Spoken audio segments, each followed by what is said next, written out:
Welcome back to the channel, everyone. I wanted to bring out my Savage Model 110 bolt action and show you all a little bit about it and tell you it is a 7mm Remington Magnum caliber. Here's some here. These are the Hornady Custom 7mm Rem Mag, 154 grain, and that's the interlock soft points there. I'm trying my best to draw for elk tag. As you can tell, this rifle and scope has been painted at home. I actually purchased it this way. This is one of my favorite old rifles. The bolt's real smooth on it. Slides right back. Get your safety up here for fire and safe. Got, you know, a little chipping and all on the trigger guard, but it's got the AccuTrigger in it. Probably around a 4-pound pull. Loads real easy. Unlike these modern rifles where you've got the detachable magazine, I'm not used to the detachable magazine. I bought myself a new rifle, and I'm trying to just throw around in here and close it like I'm so used to doing in my Weatherby Vanguard 270 and this one. And then I realized that it's got like a individual feed system. It narrows at the top of the mag. Should have got that out for you all to see. And you need to really remove the magazine and load straight down in the middle. It holds 4. But when I'm out sighting this one in, I just throw one in here and close it like normal to me. But it's got a pretty darn decent sight mark scope. And this is a 4-power all the way up to 16-power variable scope. It is adjustable. You can see here on the side. One click is equal to 1/8 MOA. And this one's kind of unique. I've not had one like this before. This unscrews here. Turn that loose once you get sighted in. And then there's 3 little Allen screws all around the turret here that you loosen. You pull out on it, and then you can turn it back to a 0 stop right here for your windage and your elevation. You see the screw right there, Allen screw. But then you get it back in place, pull this back down, get that snug, and then set all of your Allen screws so it stays back to 0 at 200 yards is what I have this one sighted at. It is also illuminated over here on the side, depending on the light condition outside, from 1 to 5, both on a green scale and, you see on the other side, a red scale for both those. And it has the side parallax adjustment. If I can get onto it. There it is. From 0, I think, all the way out to infinity. I'm not turned it all the way, but yeah, there's like the infinity mark there. But it's a pretty decent scope. Sight Mark is the brand. It's got some flip caps to protect it. Back here on this one, see if I can get it off for you, there's actually a adjustment knob here to get your target on focus. So when you're looking at your target, it's kind of blurry. So raise your scope up into the sky. Just look at the blue sky. Adjust this until your crosshair is perfectly in focus. Then go back to your target. Make sure your lettering and everything on the target's nice and clear. That'll clear things up for you. It's got a little bipod here in the front. Everything came as you see here with the gun, except for this little rubber device out here. I was out shooting with my new brother-in-law and my niece's husband, and they're both, I know, I take that back. Matt is prior military Army, and Rob has got tons of weapons and experience. So he's got some military weapons and stuff that like Rambo used in the movies, and I'm not even kidding. I think it's an M60. I may be wrong on that, but they didn't know what this was. And I said, this is a barrel deresonator by Limb Saver. And what it does, you want to make sure your barrel's free floated, where you can get like a dollar bill slid up underneath here. Now, this is not the best stock in the world. When I put it down on the bipod, and it flexes quite a bit.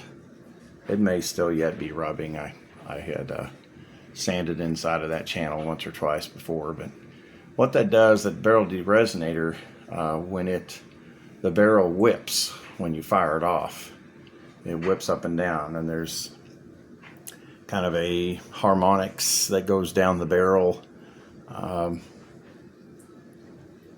What that does is, if you adjust this out and you get it in just the right place, the barrel whips consistently each time.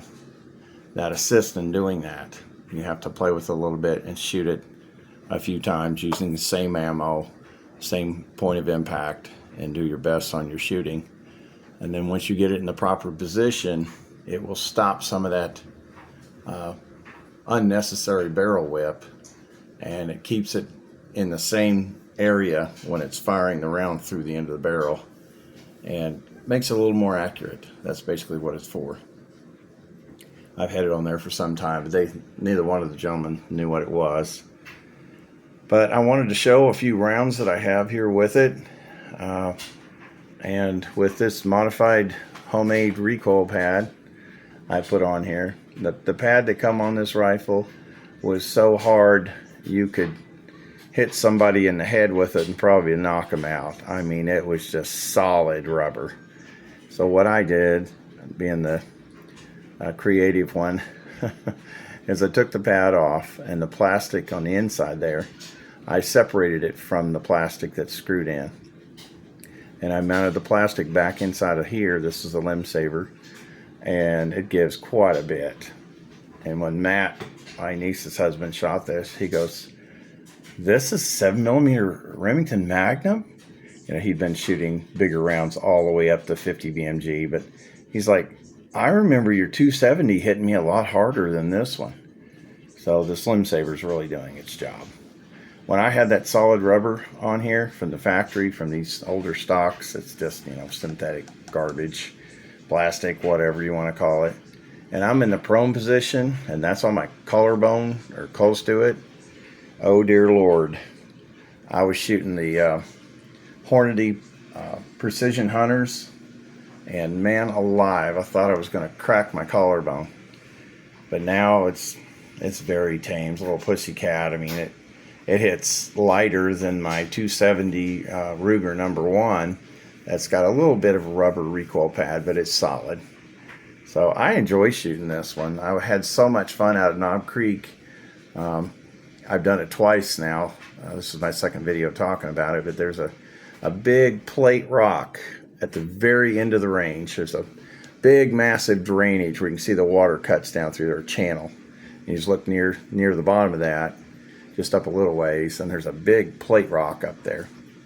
And in the other video, we're nailing it with this and with the other rounds I'm going to show you, which is a 6.5 Creedmoor and some others. But that was the two I had out there today, or that day, I mean. And we had so much fun with it. And man, I tell you what, with the zoom all the way up, which it's not really necessary. You could probably go to 9 power and see it just fine. But with this zoomed all the way up to 16 power, it was just a walk in the park and so fun. And like, again, I like the 7 mag. The cost is a little bit much, but you can find them generally just about anywhere. And so I want to show you some of the rounds. These are the ones I was talking about earlier. It's right here. It's the custom 154 grain interlock soft points. and that's what I was shooting that rock with, like a dummy. I ordered 2 of these boxes. I shouldn't have shot those rounds, but Matt had a lot of fun with it, and he liked it wasn't much recoil. Then up here, that's the Precision Hunters. These are 162 grain, and the ELDX bullet from Hornady, and they're quite precise. That's what I decided to gun in with initially, and hope to go elk hunting with. I keep applying for the elk tags each year, and haven't been able to get some yet, or get in the drawing yet to well, I've been in the drawing, but I have not been selected to go on an elk hunt. But that's the ones that I'm probably going to take with me, is the ELDX round from Hornady. I wanted to show you too, these are some of the rounds that I have personally, and some is very common, you may have seen, and some are not. But just as in reference, first one here is the little 223. Now this is a special hollow point coyote round. That's specifically for coyotes, and I believe the bullet fragments on that one when it goes in to really explode. Since you're not eating the animal, unless you're in a survival situation, you know, you want it to go down as quickly as possible. Now here right beside that, can anyone guess what this is? It's not a 6mm dasher. What is it? Hornady's got a 6mm PRC, and I believe there's a 6mm Creedmoor now. This is my little AR-15 platform 6.5 Grendel. Some of you may be familiar with the little Grendel, and believe me, that little caliber right there, 300 yards on whitetail deer, it'll do it. It'll shoot 1,000 yards on targets with target bullet. The next one over here is something most people are going to be familiar with. It's very popular now. Everybody and their uncle has one. I decided to get one in another Savage 110 bolt, and it is the 6.5 Creedmoor. This is a Hornady Superformance round, and primarily for deer hunting. If I had a chance to go mule deer hunting, I might take it along.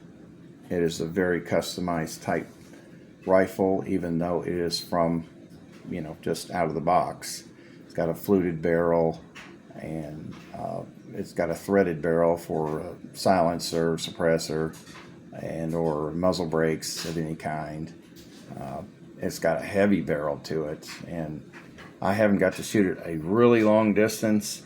I was out about 154 yards at Knob Creek last, but I had so many guns to go through, I really wasn't focused on that particular one.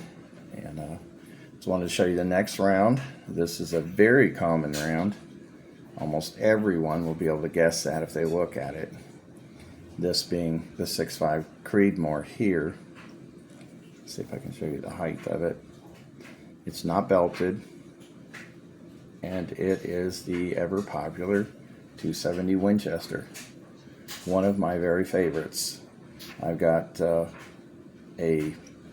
Weatherby Vanguard chambered in this round, and that's what I've taken almost all my deer with. This is a brand new rifle, and that one's not very old, but I actually sold that one to my son. I also have a Ruger #1 that's absolutely beautiful, all wood and everything, so pretty. I don't like taking it out much, but it's also 270 Winchester, single shot. And then finally, the one here on the table that we've been looking at for a few minutes is the 7mm Remington Magnum. Now these are the Precision Hunter rounds. Like I said, I'll move this over here, you can see. Right there on the box. 162 grain ELDX. Now, I've heard some hunters and experienced hunters taking lots of game animals and so forth, including going overseas in Africa, using the 7mm Remington Magnum with the ELDM, which is for match rounds, for distance shooting for matches. They are like the burger bullets. They're very soft. They expand quickly and fragment or segment out to different sections, and they kill pretty darn well. Now, at first, when I first heard that, I was like, I can't believe an experienced hunter would hunt with a matched bullet. But the more I read about different things and different hunters, there's quite a few people that are using them. And I was just floored myself, because I said, you want an ELDX, an expanding bullet, specifically designed to expand and mushroom. Now, I heard that these jackets can separate from the core, but they're still right there and punching in pretty deep. So I would still go with the ELDX myself, but you do what you feel is best. Make sure you read up on it. Hate for you to be spending all that time, effort, and money, and then you lose your animal. But the last thing I wanted to show is back over here. I just acquired a couple of these from Walmart. I hadn't shot Remington Core in a long while. I've got quite a few for my 270 in there, and they're a good solid round. It shows here on the front of the box what their purposes can be used for. Whitetail deer, hogs, and even elk. Because these are 7mm Remington Magnum. They're 150 grain core lock pointed soft points.